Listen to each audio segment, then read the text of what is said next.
Hey, welcome to Lady Cadence Island. We are mid-October, so I thought I'd give an island tour. We've just finished up the 7th anniversary celebration. I've gotten all my decorations for that except the Lady of Light, which should be given on the 13th. Today is the 11th. But the first part of my island here, I have totally changed a lot. I have my fountain still here at the beginning, but the surroundings are completely different than there were before. And I've decided to make kind of a checkerboard pattern in my grass here because the front of my island, if you'll remember, is always where I have space for bushes to be given. I want to be able to see them right away so I can harvest them. Now, I don't harvest all my bushes.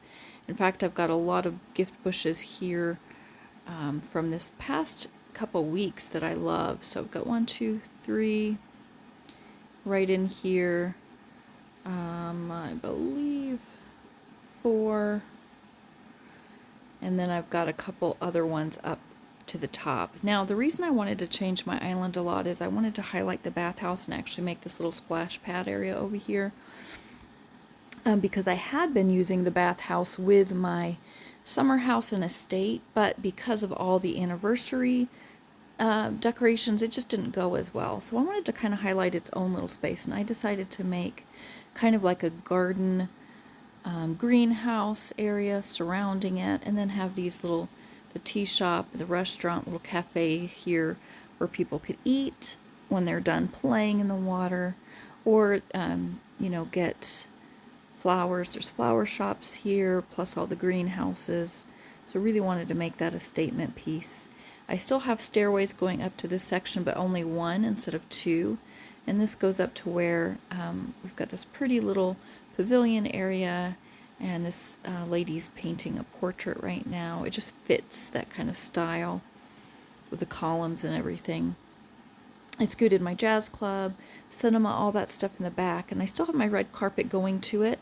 I have decided to cover kind of the front of it with trees and things to make it just a more of a subtle look for that pathway going into the cinema.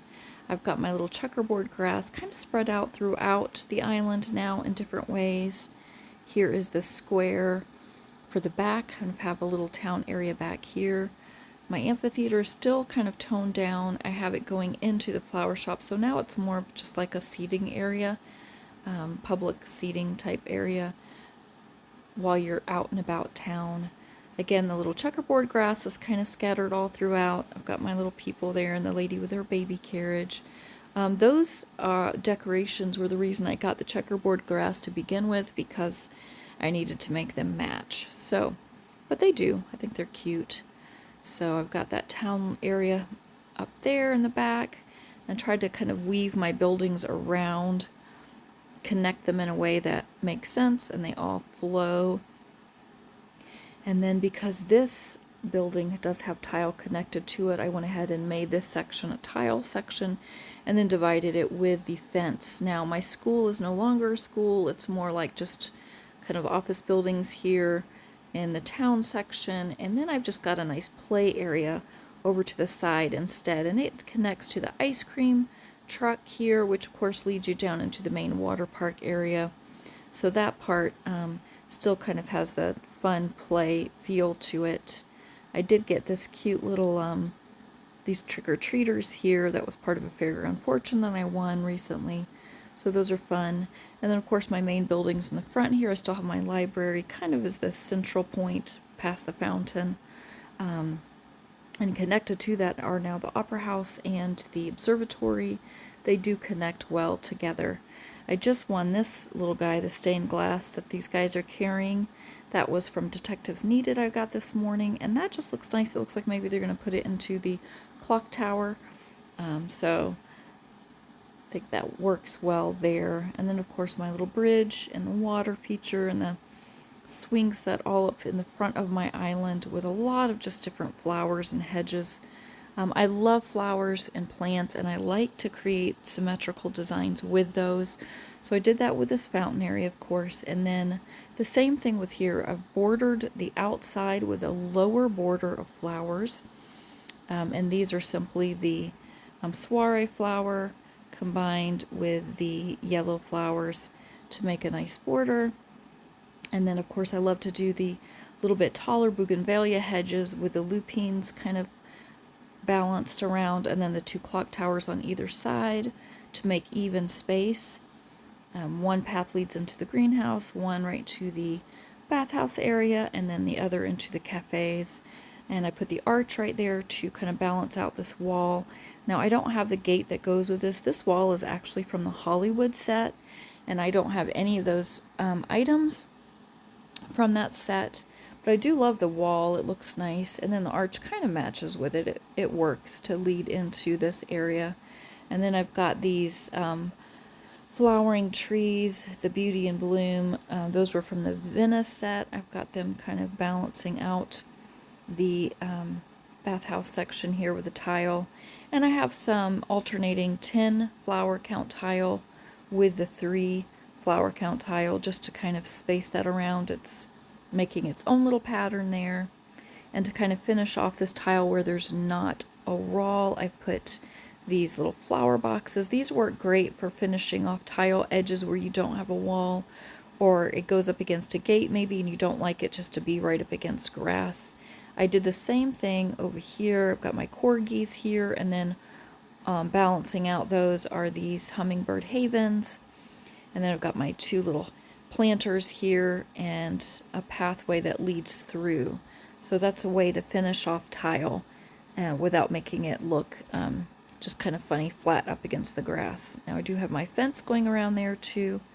I love my Chestnut Majesties. I have a couple of those. That of course was from the German set, and they're spread around. Lots of these cozy courtyards, of course, from the Venice set still.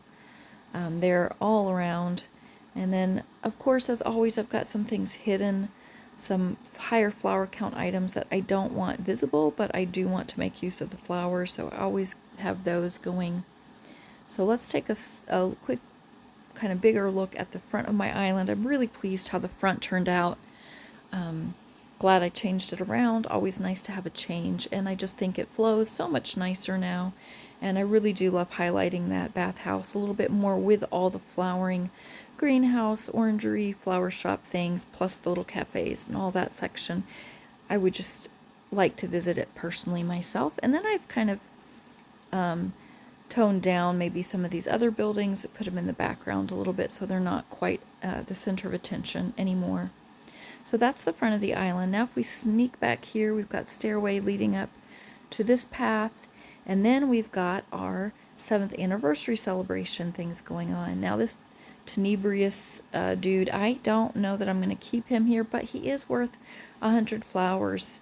This little toaster. I will most likely hide him behind a building, but I just wanted to show you the full effect with the all of the items for the anniversary. Now I might switch out this lamppost and put the Lady of Light if I get that. We most likely won't be getting that till the 13th.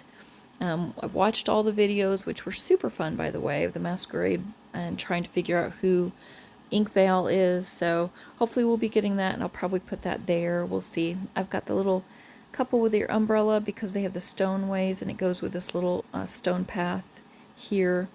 Again, the Venetian garden going up into the tower still, that rotunda. I have a lot of these fences here, but they're done individually, so they're planters to just kind of balance this all out, make it a symmetrical look to it. We've got 3 pathways going up into the estate here. And then of course my water features over here, just some pretty garden areas.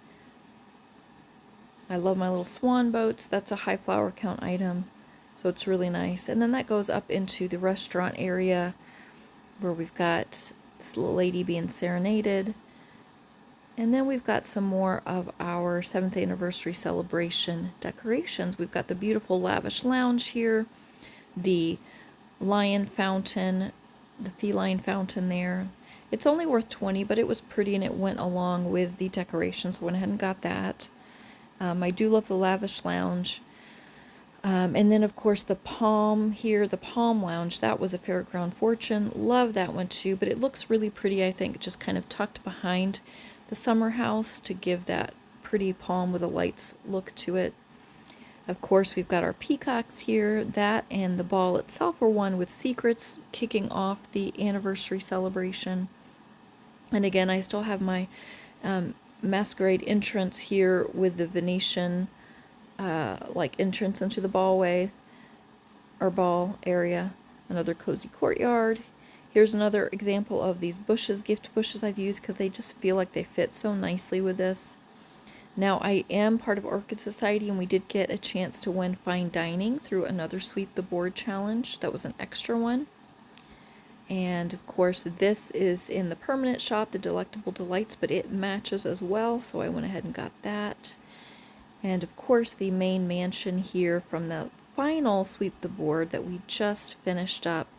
So now we've got all of the main decorations that are part of the Masquerade Ball, and I really love how this all turned out. It just looks really elegant and beautiful in this section. Of course, I've got lots of flowers and plants too, because gotta have lots of flowers and plants. And you'll notice I've kept the same kind of pattern throughout my island, connecting the soiree plant with the yellow flowers, because I just think it makes a really pretty border. And of course, lots of lupines around. I love those as well, and the bougainvilleas. So it just kind of gives a matching theme to my entire island. Let's see what else I've got here. Just of course these natural food items, and then these other sparkling company here. I feel like they fit nicely with the whole theme.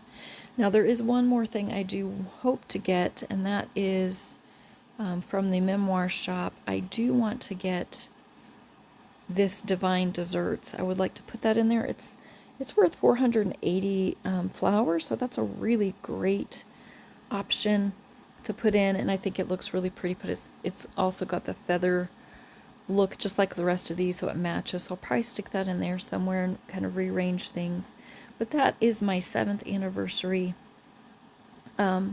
Masquerade Ball look, and I love it. And I love how it's up in the top left because it feels very private.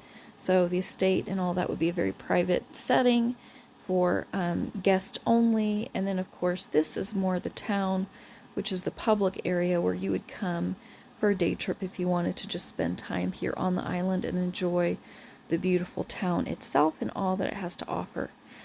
Now the back section of my island is pretty much the same as it was. I have kept this river here going. This whole section in the middle will be cleared out because I need to make space for my November set, which, if you'll remember, is the beautiful New England water set. So that's going to be going down the river here. I'm considering taking out these townhouses and this summery fence and the pool and putting them on another island temporarily, just because they're not very fallish. They're beautiful, but they're not fallish looking. I do have my big fair going on here in the back. I got a lot of those this past month through different challenges, whether it was Fairy Grown Fortune, Detectives Needed, Sweep the Board, lots of different challenges where I was able to win all of those items. So those are fun. The House of Mirrors here, a little pie tent, just lots of fun fairground type items. Of course, I still have my windmill, the bridge leading to the water park, and this is more part of the fair, their little tournament trying to do the target practice. We've got a car wash going on, fall things to buy, of course the winery and wine tasting, and the little pathway that leads you back into the farmer's market area, where I've got some vegetable patches going, tomato garden, lots of just gardening things going on here. I did get this Befriending Squirrels. I love that. That was actually from the Deja Vu shop. Or, yes, Deja Vu shop. And it's always good to have these vegetable patches. They're worth $1,200 a piece. So that's great to have for your flower count. So I have a couple of those. And then going back up into my stable area, lots of animals, lots of things going on. I do have my little pumpkins there with the kitty cats. They don't look too Halloween-y to me, so I don't mind them being there. As you notice, I don't have really Halloween decorations on my island. I do have the frightening foliage because it can just look just like fall leaves, and that I feel like is going to blend nicely with the fall set that's coming. Now I do also plan on getting from the tip shop what I'm earning or going for next is the fall magnificent maple there. I'm gonna get that, and then I want to save up and get the path through the heather as well. Those are both nice fallish items I think will be nice. I like the mountain tunnel, but I don't have a train on my island anymore, so don't really need that. Also love the grain silo, but that's 22,000 tips, so that is a ton to save up for. But that's my plan for this part of the island, of course. And again, I will be kind of transitioning some of these summer things. I'll probably put them on another island just for storage, and then just put in my fall items. Now, just as a quick recap, of course, my Laurel Island, I don't have space for anything else on this. This is my German set. I love it the way it is. I don't want to add anything to it. Now, I did complete the Halloween set, and I have my completion price here. I just thought it looked kind of cool right there. And then scooted this one over to this section. So I do have, and I have Frightening Foliage here as well. So that's only a little bit of a change, but basically it's just the Alpine set and my German set on this island, which I think is really pretty, and I don't really want to change that. Again, I'm making use of high flower count items here. This playground and this tree are both very high flower count items, but I love the look of Laurel. Don't really want to change that at all. And I did just do a video on Sunflower as well to show you what I've done there. Now this one, of course, was all my Venice, Wedding, Mexico, kind of all crammed into one, but I feel pretty pleased with it. I probably will add more Mexico items here and possibly sell some wedding set items when January comes around and change things up a bit, but it still looks nice. And then, of course, we've got Willow. Willow's a little bit of my mess island right now. Now, the front of it is pretty. This is my India set and Botanical Bliss that kind of leads you up through here. So this all makes sense and is nice and pretty. But then when you get back here, I have stuffed a lot of things in randomly. I don't know that I will keep, well, I do know I'm not going to keep a lot of this the way it is, but they're just there for flower count. I might, as I said, store some things on this island, sell a few smaller things, and then store some items on Willow. And then Snowdrop, of course, is the one I'm currently on, and this is where I put my Halloween stuff for fall. I don't have a lot of Halloween decorations, just enough so I could get that final prize and get through scenes and finish Help Wanted task, but not a ton of things. And I probably will switch this out to more of a just strictly fall only, right in the front entryway here, and then kind of going back here. I haven't really completed a lot of this yet because I don't have my snowy items, so I gotta wait until I get more snowy items to fit in. So a lot of empty space here. And in fact, I'm almost ready. Just 8 more and I'll have another one of these opened up. Hoping to get all of Snowdrop opened so I can be moving on to the next island. So that is it for now. You can see the space I have to work with, but there's my orchid. I am really pleased with how Orchid has turned out. I love the front part of the island. I think that turned out super nice, and I will keep it like this for probably a good while, just like I have kept the back as it is for a while now. But it will be changed up in November, and then I'll have a new front, my top left, and my back area will be all nice and pretty. We'll see how long I keep it that way. So anyway, that's my island. Thanks so much for watching. Make sure you're subscribed so you can see other tours, other design tips, other beginner basic videos, and spotlights of other players' islands. So thanks again for watching. We'll see you again.